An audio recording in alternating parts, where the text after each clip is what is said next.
All right. And we are live. Good morning, everybody.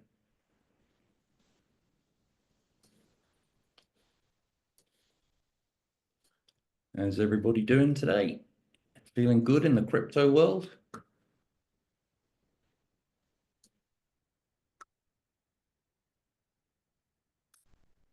Right.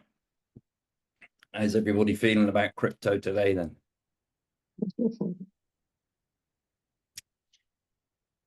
I think we've got reason to be optimistic, you know? Definitely. There is a bunch of things lining up, which is good towards the long term. So long term wise, that's definitely what I want to start seeing the market. All right. Okay. Well, everybody seems pretty upbeat. All right. So I'll start off with a little bit of Bitcoin. So here we are on the 3-month chart. So the more that we zoom out, the easier our job becomes. And we've had the 3-month chart open a few times. And if we specifically look at this area here, and I'm addressing everybody, but I'm really thinking about people that are listening now that are thinking, oh, I haven't got a clue what's going on. Okay. If you look at this, each of these is 3 months. So would you say that that looks good or that looks bad?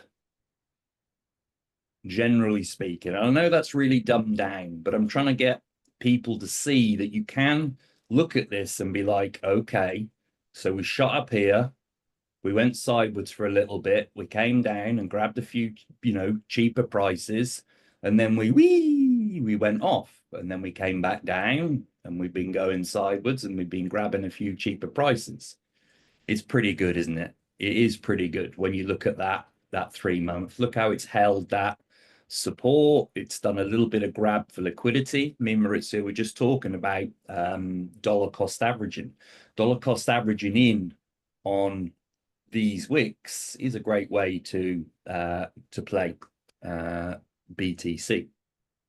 Now let's drop this down to the monthly. Okay. Then that just lets us look at it a little bit more detail. So we're looking at the same thing that we were looking at on the 3-month chart, but it gives us a little bit more detail. Okay. And then if we go down to the weekly, okay, now we can start to get even more kind of actionable insights. So look, BTC whoosh did that huge run up, and then we had this, oh, when is it going to end? When is it going to end? When is it going to end? Oh, now we've got some downside deviation. Whoosh, and then we're back up again. So what does this remind you of? Reminds you of this, doesn't it? Mm. You know, whoosh, uh, up and up again. Okay. So to me, all of this price action is looking really, really great. So let's have a look at this candle here then that's just closed. So again, just trying to keep things nice and easy, right? Each of these lines represents various levels, okay? So this candle closing for the week above that red line, do you think that's more positive for Bitcoin than if it closed below the red line? Pretty much, yeah? So this is another way that we can just look at these simple things. Now, I realize that drawing these boxes, unless you understand how to draw these boxes, what a liquidity pool is, I realize that you can't do everything, if you know what I mean. But in drawing that, we can see that that wick went in, tested this area, because what we're ultimately looking to do with supports and resistances is to show that a resistance is weakening over time, okay?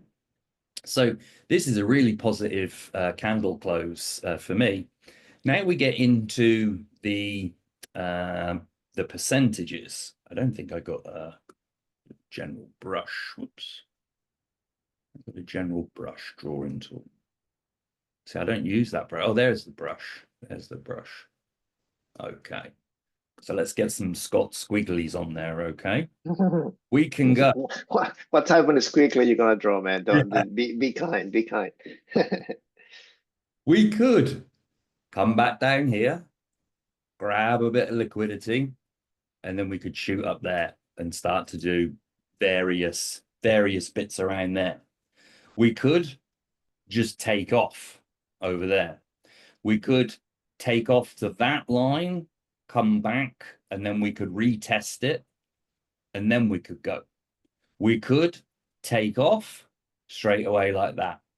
So each of those are possible.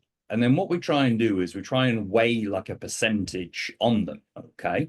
And one of the ways that you could do with that is to start with the outliers and work in, you know.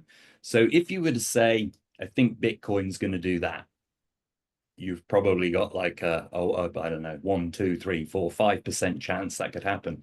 And then it would be the same if you went, yeah, Bitcoin's going to do that. And then if you started to narrow it down to some of the other options it could do, okay. So that's a way to look at the price action, okay. So there's lots of really cool things that are in the chat here. Depends on what Putin does next, depends on what the tariffs done. I don't watch the news. I don't care what Putin does. I don't care what those tariffs do, because there's nothing that I can do to affect them. So it's like, yep, they're happening, but what is actually happening with the price action? Because this is what's actually happening. Putin, the tariffs, all those other things are just noise kind of out there. So, you know, up to you. Foundations are important, but to me, they have very little bearing on what I'm actually doing. What I'm actually doing is trying to give myself that, okay, then, so what do I think is most likely to happen? And with my Bitcoin plan, what is it that I want to actually do? Do I want a dollar cost average in? Am I trading it? Am I looking for a play? Yada, yada, yada, from there.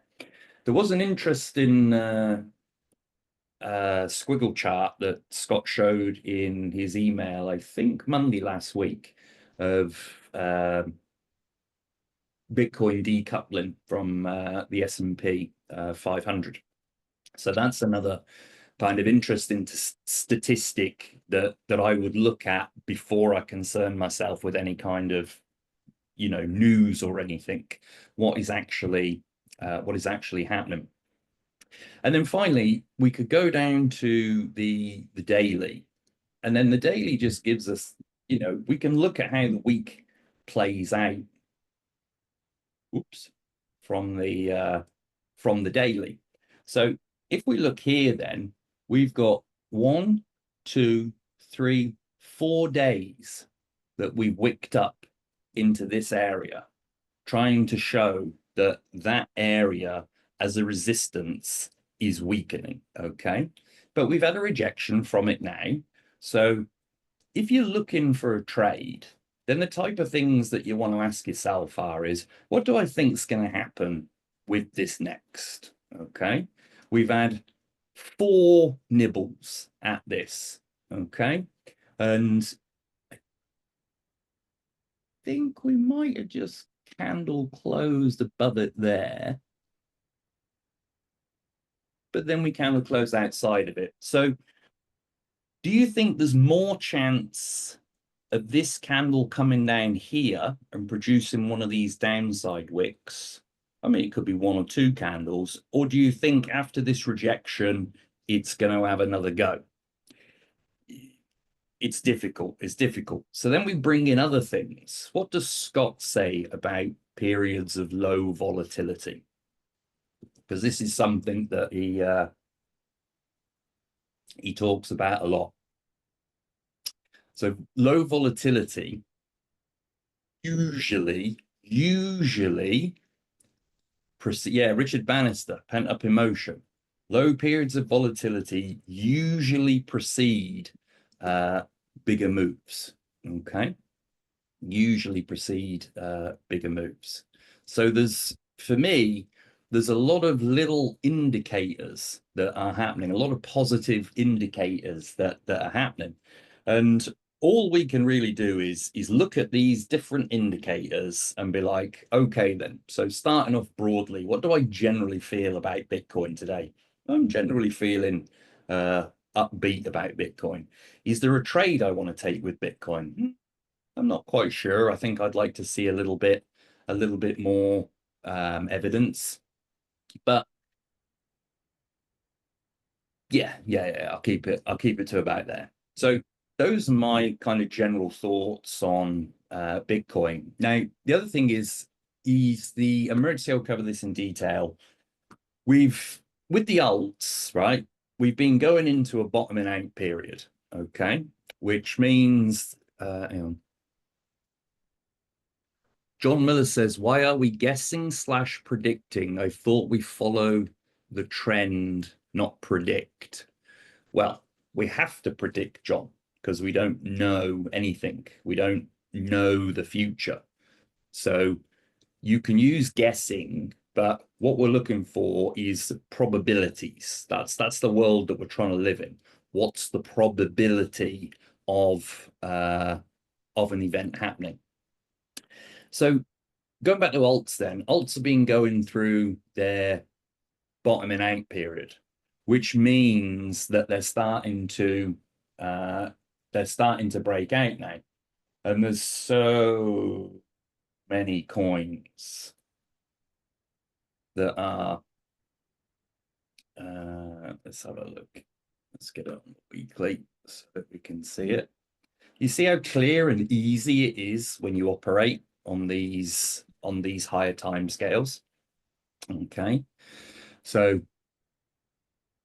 lowest low in 10 bars, period of low volatility, higher close, and don't know what's happening here. So that would be the retest pattern. Isn't it interesting how that retest pattern happens, you know, pretty much at that, not quite, but pretty much at that sort of resistance area.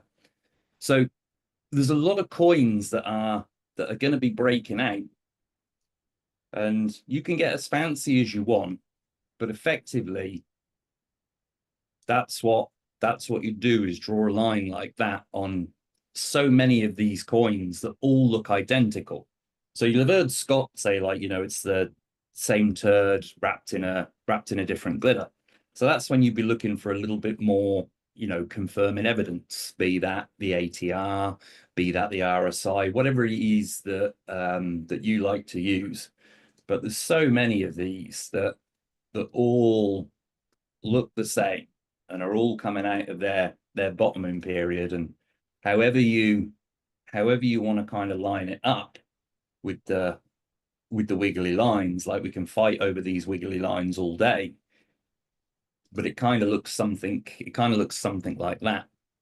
So they would be, so any coin that's broken out, okay, is now going to retest like this. So there's trades everywhere at the moment because you either caught the breakout, or if you didn't catch the breakout, now what you're waiting for is a retest of that breakout. So something like this. Following the breakout and retest, entries set one tick above the breakout bar. I just leave little notes for myself like this. So we can see here what Tower's done. It's weekly closed above that red line, which is absolutely fantastic. And now we're expecting some kind of retest of that breakout. Okay. So you need to wait a couple of days for breakout trades to happen. So they can be frustrated, because the best thing to do, or the thing that I like to do, is wait for the weekly close to get that confirmation. But then, you know, people might want to get in there a little bit early.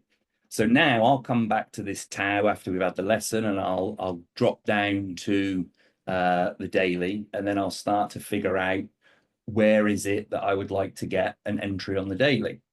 But if we look at this price action here, right, it doesn't matter if we're looking at Bitcoin a few minutes ago or if we're looking at this, it's the same price action. And it all revolves around these lines of supports and resistances and retests and nibbling. So with Bitcoin, we were trying to get that resistance so that it would be, so the resistance would weaken. Well, now here we're trying to flip this old support, this old resistance into a new support, okay, with a couple of downside wicks that are there. So things are looking pretty good to me. Things are looking pretty good in general. So this is where having Maurizio to filter these trades and then say to you, hey, here's a trade I think you should take. That's where the winning really comes, because otherwise you got to sit and you got to go through each of these coins, and then you got to have reasons for your entry. You got to have your risk to reward ratio, your position. You got to figure that out all out yourself. So I'll hand it over to Maurizio, who will lay it out on a plate for you. A plate, man. I wish I had a plate for me to play with, but it's getting interesting. Let me but pretty much we're aligned, Ian. I think there is a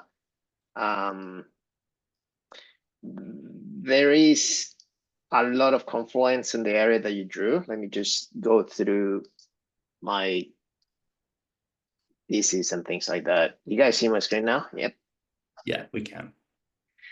All right, so Ian was showing us the weekly, right? Let me just go back to the weekly. So I was talking the whole week last week, right? When Bitcoin actually went ballistic, right? And we that box that Ian drew, I just want to highlight that confluence that has a lot of confluence in terms of resistance, right? We have the confluence that is the yearly open. Okay, yearly open usually is a huge resistance or support, call it that way. Okay, so that price of 93 something is the yearly open, is 2025 first candle of January 2025. Okay, now we were right there, we are right there, right? So it's a huge, so it's a bunch of confluences that need to actually break in order to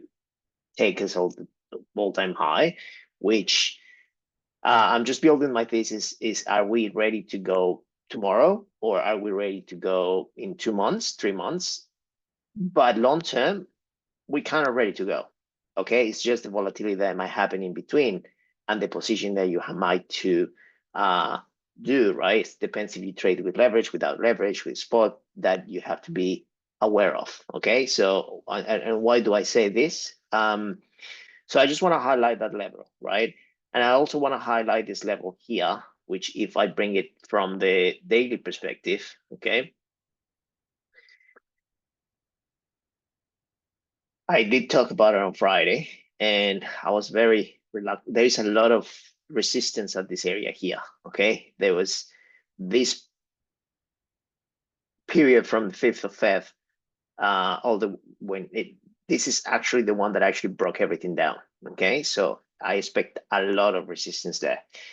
But we are in between these two ranges here, okay? So what does it mean? Okay, should I buy? Should I sell? Should I go short? Should I go long? Tell me your thoughts, right? Tell me your thoughts in terms of what would you do right now? And I'll lay out the plan of what could happen, and if it happens, then that we could get actually pretty good trades. Any thoughts? You guys go long? You guys go short? Like, we are in a very interesting level right here, okay? So Rob said long.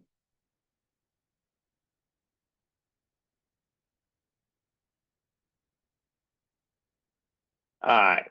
So Donna, Donna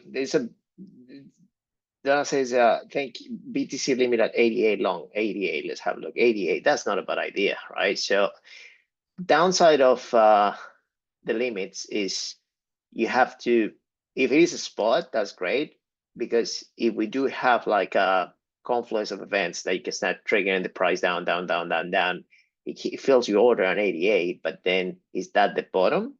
You know what I mean? Is that going to actually bounce from the 88,000, or is that actually going to continue down? So that's the trick.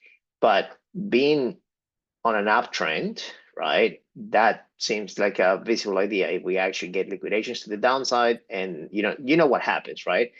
So a lot of people get FOMO into these sort of huge spikes up. You get into leverage, and then what happens is that usually you get liquidation candle, right? That looks like this and then bounces up. How far is it gonna get? Who knows, man? I have no idea. But I have levels that usually price revisits from that perspective. So that's what I want to highlight this, because I will not start buying leverage fully. I start buying spot, definitely, and if I'm going to start catching retracements. But now we're going to start looking at some levels, interesting levels that if we get it, right, then we could actually now start doing some leverage stuff, which is going to be very interesting. Okay, so this is the big picture that I'm saying in terms of Bitcoin. I do expect a little bit of a retracement. How far of a retracement? This is the weekly medium support and resistance level, which just broke on the 22nd of April, right? So we might see that around these levels could be a really good price to buy if that level holds. So we'll have to sort of monitor the level and see how the price reacts on these levels here. Now, why? So in order to build my thesis and not buy here, I need to look at more data, right? And I just want to show you one of the biggest things that I watch, and you guys know, is the ETFs inflows, right? So ETFs are the biggest sort of institutional driver at the moment, right? The one that actually drives Bitcoin the most, because when we start getting a lot of inflows, Bitcoin, like, this is institutional money getting into the system, okay? What I'm seeing after the midweek is now start seeing those inflows to actually ease off, okay? So, this is the first thing that I see for continuation, right? To see possibilities of breaking. So as you can see, we have inflows easing off, and then it's this other side here that is called farside.co.uk. And then you can actually see that from the 21st, you start getting massive inflows, almost 400 million, 900 million. But then we start getting easy, you start seeing that people are taking profits, right? Especially institutions, okay? So with that being said, I'll go back to the same indicators that I always use, and this is the coin analyze spot volume against the open interest. So what I'm seeing at the moment is that if you look at the CVD spot, what that means is usually spot are selling, okay? So if spot are selling, the only people that are in the market at the moment is people with leverage positions, okay? So what that means, at any given time, we could get liquidations to the downside, okay? So that's actually quite good, because when we start seeing those liquidations, that's the time that I want to buy, okay? So I'm just waiting. Are we going to get that type of price action? Maybe. Then we now start getting into possibilities, right? What are the chances of that to happen? I will say 60 to 65% that we start getting pricing down here. What is the next liquidation levels? We'll talk about that. And then when we start seeing liquidations, then I start buying. You know what I mean? That's kind of the plan that I'm having.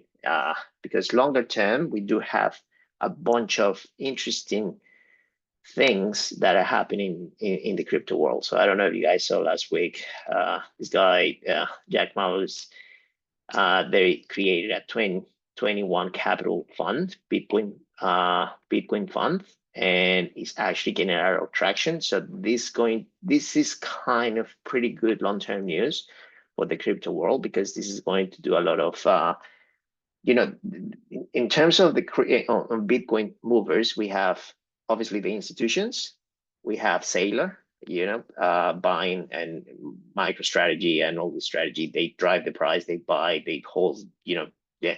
But now we have another player in the game, So this is going to get very, very interesting longer term, because obviously they want to buy Bitcoin. On top of that, we do have still the Bitcoin reserve in the United States with Trump. Obviously, we're focusing on the tariffs and stuff like that, but be mindful that we still have that in play, right? And there is the World Liberty Fund that they're supposed to provide a proposal by May. So, and a lot of people has forgotten about that because, everybody is focused on tariffs. So those are my catalysts in terms of buying, in the next pullback, right? So why I do think we're gonna have a pullback based on this thesis, in this thesis here, that a lot of institutions already sold off.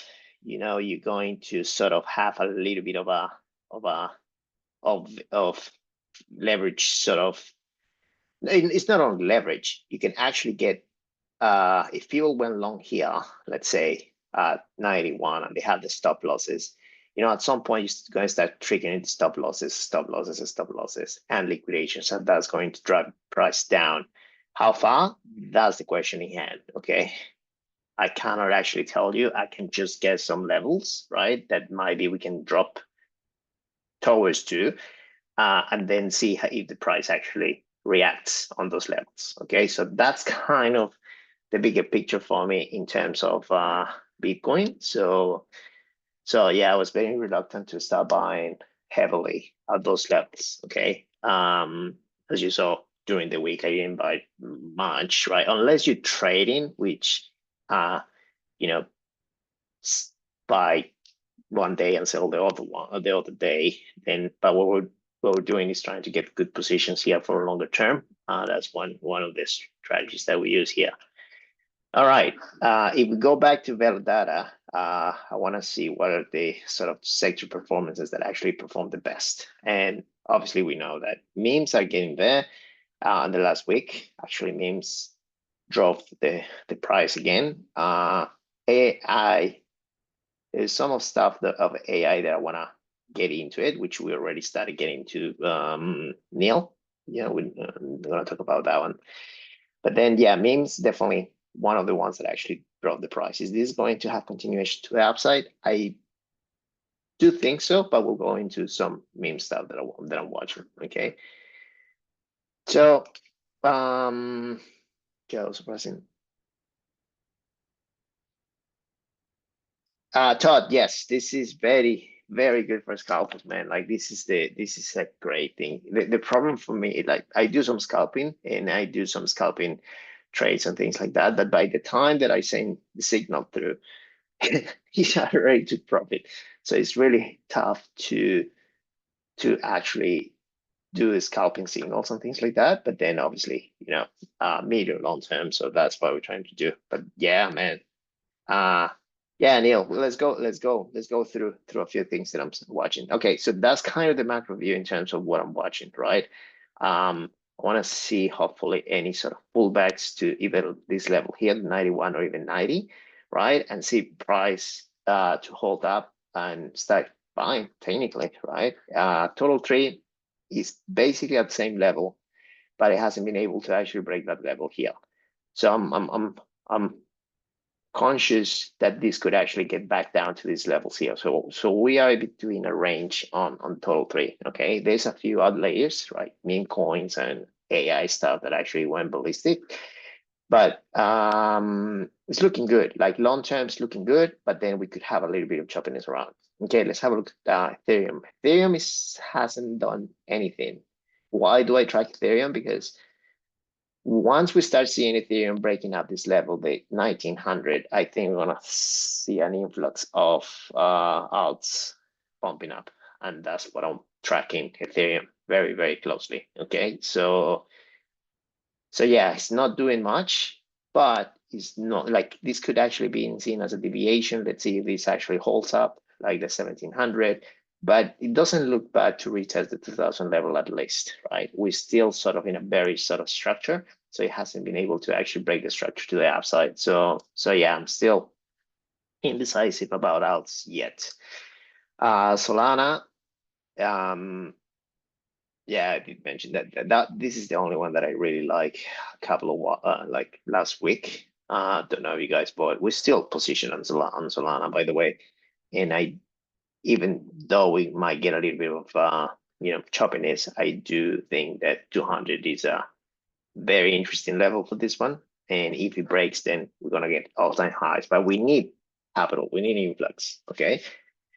There is another thing as well happening, and it's FTX final reimbursements. I think it's going to happen at the end of May if they happen. So that's going to provide a little bit of liquidity to the market as well.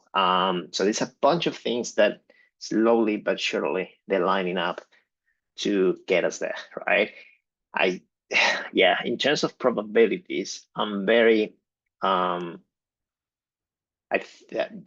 have a 30%, give it or take, 30% probability that will go tomorrow, right? But I have a 65% that we're going to start retracing back a little bit, and then we find a little bit of flow again, right? To see how much of a flow we find before we actually get to the upside, right? At least to the all-time highs here, okay? So with that thesis in mind, let me go through a bunch of the stuff that I'm still tracking. Okay, I added a few ones here because there is interesting stuff that is happening in the markets at the moment. Let's talk about NEO first, because NEO, all right, so NEO did actually pretty good over the weekend, right? That's why I started buying spot. And what I'm seeing with NEO, right? NEO is a good project. NEO has been heavily oversold. AI is catching up. So I said that I will buy more if we get to these levels here, right? If we get to this, so we started buying around here roughly. Yeah, we're pretty much at break even at the moment. So with NEO, right? If we start closing below here, then I might start cutting or closing half of the positions, something because we could expect a little bit lower. But as long as we actually hold these levels here, right, on a daily basis, I do expect Neolium to go at least to listing price, which is $1, give or take, right? So, yeah, so essentially that's where I'm at with Neil. I want to add more to either direction. I want to add more probably if we do have a retest on here I was holding, or if we actually start claiming back up. Yeah, let's say, where's my brush? Take it.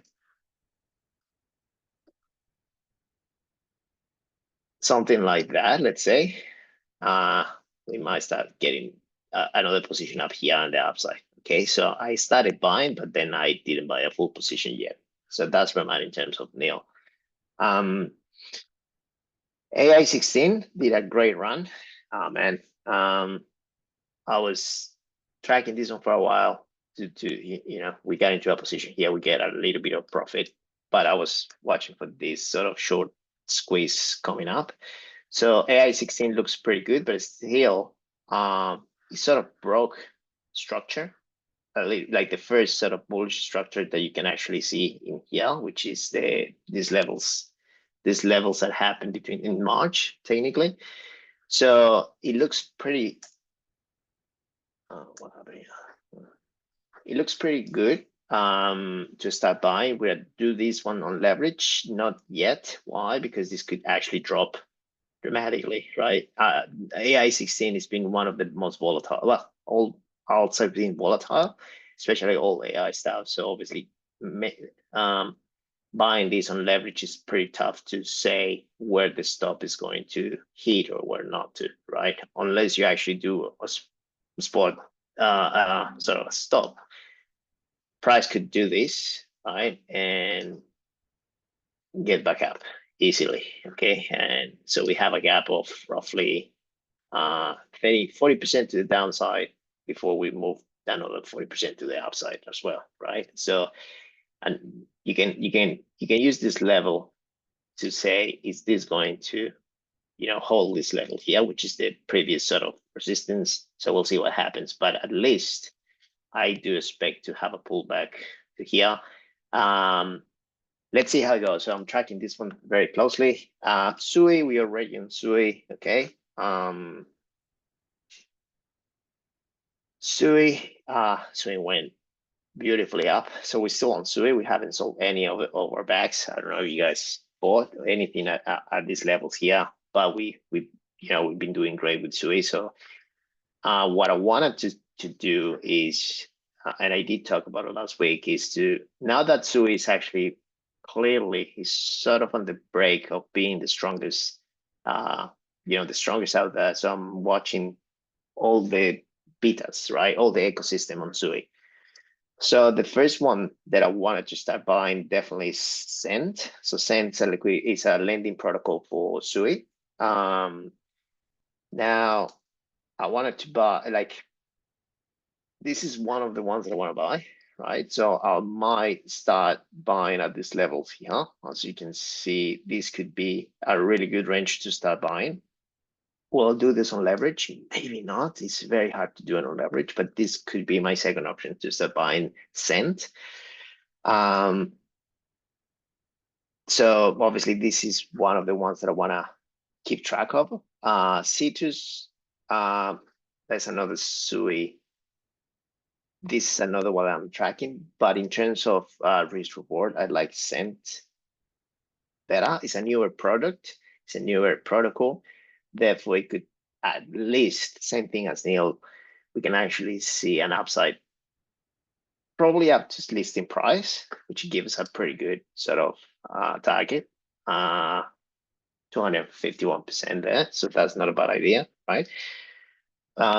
We have looked at Deep as well. So Deep is a liquidity provider for SUI as well. Unfortunately, I was tracking this when it went up too quickly, right? So where do you want to buy? Is this sort of providing liquidity for people that actually went here, or is this actually into the run up? So if I mix this with my thesis on Bitcoin, right, I might expect a little bit of a pullback. Let's see how far, but it looks like at any pullback, this thing is being bought, right? So this one could be a riskier one, but that could be as well another one that it could give us all-time highs pretty soon on this one. So I'm tracking this one, tracking Say, definitely. So I'm still tracking Say. Say hasn't able to actually break structure, right? It's still lower highs technically, right? So it's still in a bearish structure, but we're very close to get that. If we get that, I say could actually give us a pretty good surprise to the upside.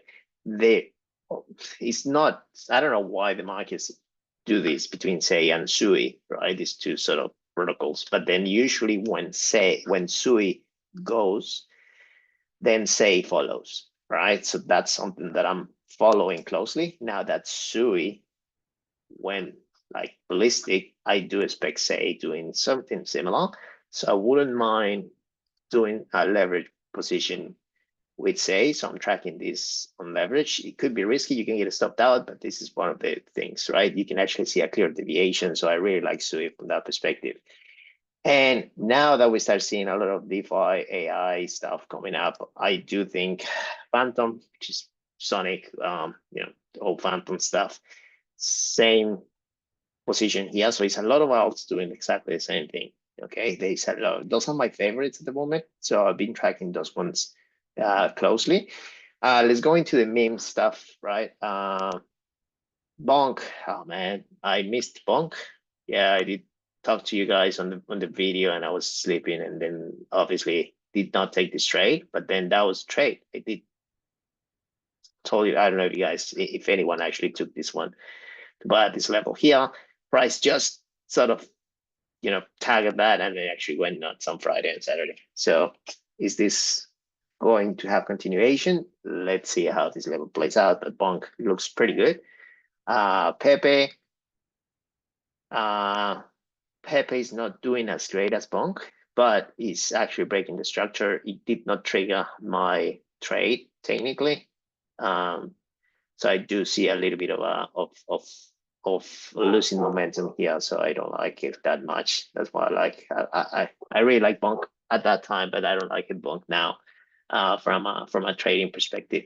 Longer term, man, if we have continuation, I think memes will see a huge upside, right? But then that's kind of where we at, right? We are either on loading phase or we're gonna wiggle down here and then we're gonna hit all-time highs. Depends on what Bitcoin decides to do. Long shots, I really like Per. So I did talk about Per. So Per is the meme coin, the first meme coin launched by the Hyperliquid team. And usually, this one reacts really positively if Hyper actually if Hype keeps going up and Hyperliquid ecosystem keeps going up, then Per could be the meme coin of selection of that. And it's a pretty good level here, okay? I definitely wouldn't do this with leverage, definitely not, but I wouldn't mind to start buying Per, right? Per is Hyperliquid baby in terms of meme. So yeah, this is kind of where I'm at. These are my favorites that I'm tracking. And another one that I want to talk is Tau. So Tau is being very, very strong, right? Very, very strong. Now we're hitting a major level here, right? Major level here. So is this going to pull back or is that going to give us an entry? But I do want to enter on Tau, definitely. Hopefully if I get 300 or less. But downside of putting limit orders here is that what I did said earlier, that you could get, sell off, right? And then you start, you get those positions in, right? And then, so I rather just set alerts. And if it gets to 300, right? So then I'll see how the price reacts, especially on a smaller time frame, and then I'll decide to buy or decide to sell. So that's it, guys. I think that's what I have at the moment. Let's see if we have any questions on Miles. Love more analysis with open interest and funding rates and liquidations or scalping. Ooh, that's good, man. Yeah, I do a lot of scalping. We could do a session next week about scalping, man. Completely, that would be fun. Yeah. Can I just take the screen for a second, Maurizio? Sure. Cheers, man.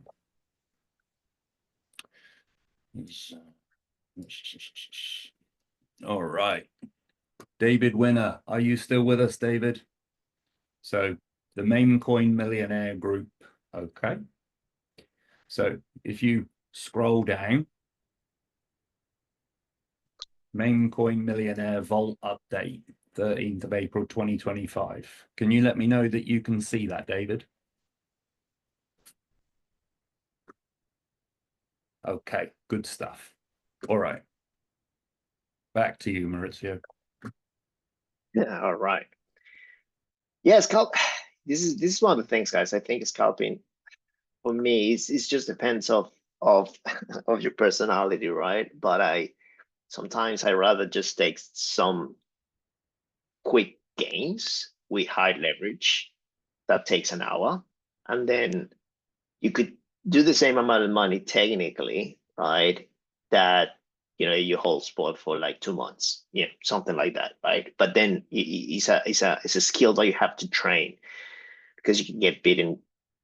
You know what I mean? Like you need to size, you need to know how to size, you need to know how to leverage, you need to know the open interest, that you need to watch the market very closely and then make your decisions quite quickly. You need to learn how to execute. So it's a bunch of little things that you need to do. But once you do, it is, I think it's great, and I love it.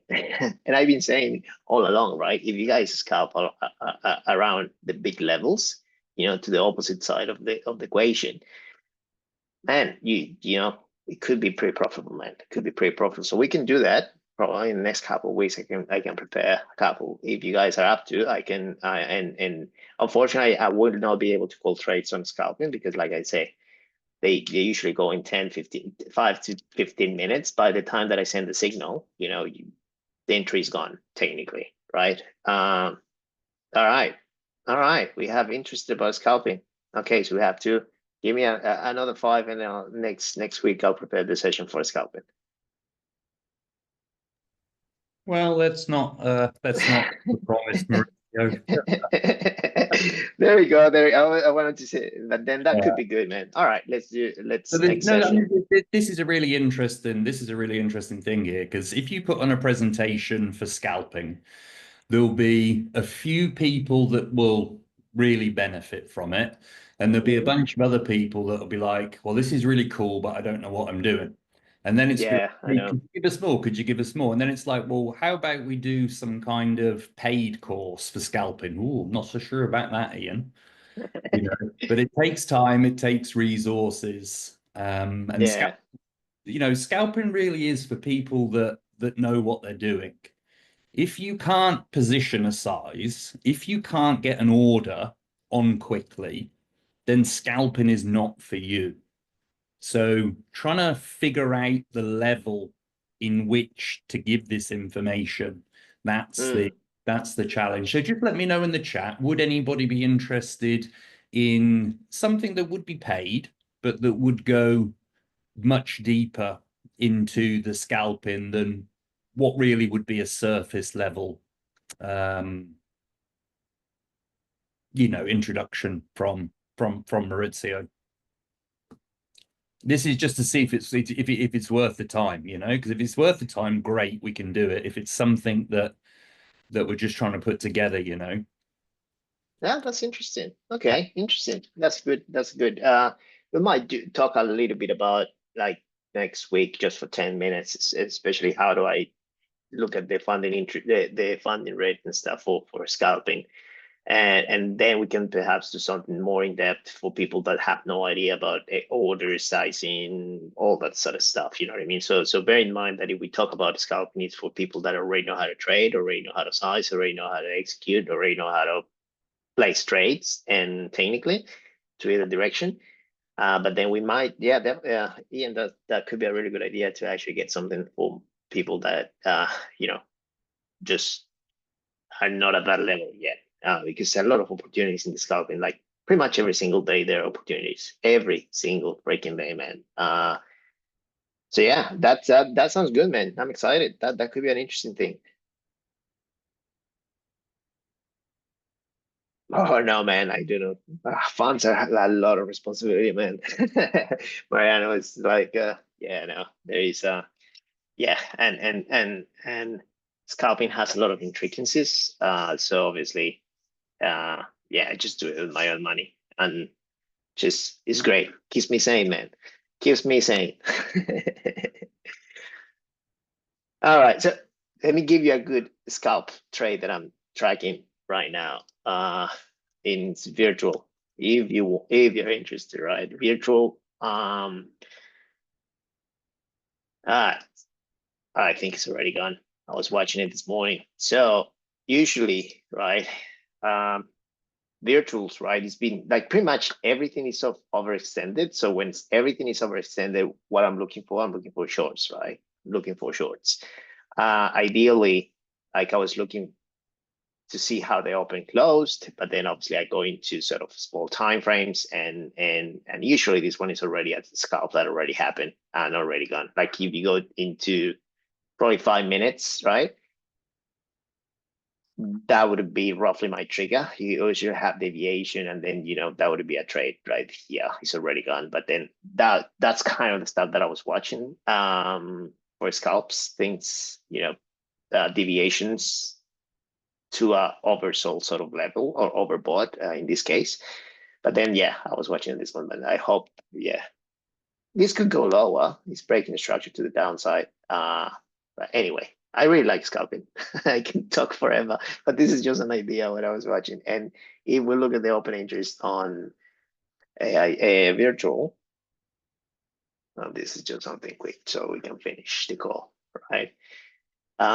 We can see that on the, like, let me just bring this to the, I'll do a better job next week, right? So you can clearly see that open interest is basically giving up, right? Especially what that means, people taking profits or people closing positions. And if you have deviations like this, right, without the price, then that could be a really interesting one. So this is the one that I was tracking.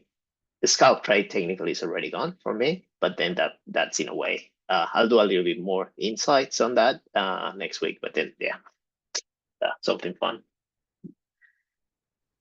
All right.